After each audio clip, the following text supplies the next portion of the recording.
Ma mission actuellement, c'est dans la pastorale des adultes, particulièrement des couples, et dans un projet qui s'appelle Dieu et famille.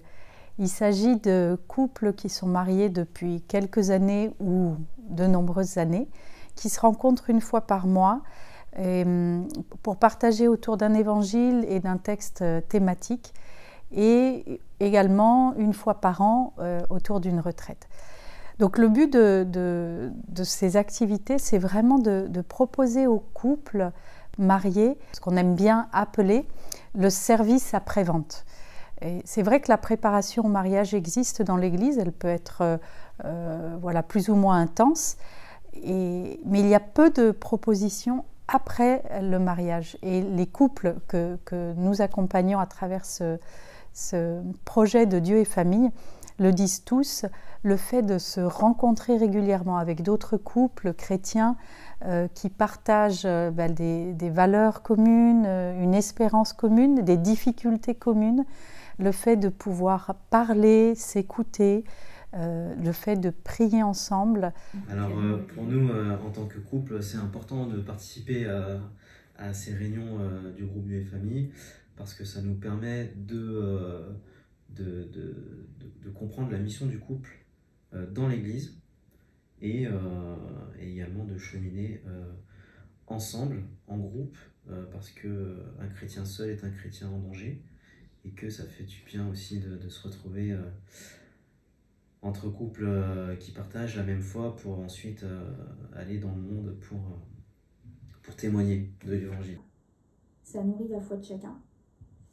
Et surtout, ça permet ça rejoint un peu ce que Quentin dit, mais ça permet vraiment de ne pas se retrouver isolé et de se sentir seul en fait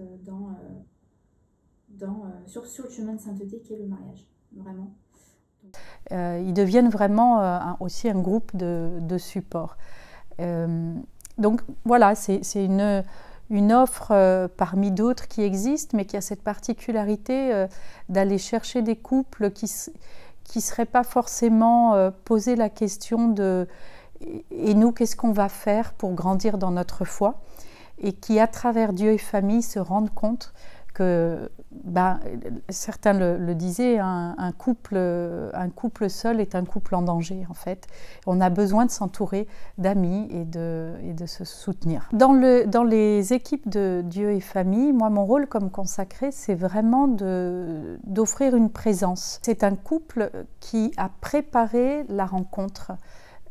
C'est eux qui sont allés à une rencontre avant pour étudier le texte, pour creuser un petit peu la démarche spirituelle qui peut se faire autour de ce texte et la démarche pastorale. Donc c'est vraiment eux qui animent la rencontre.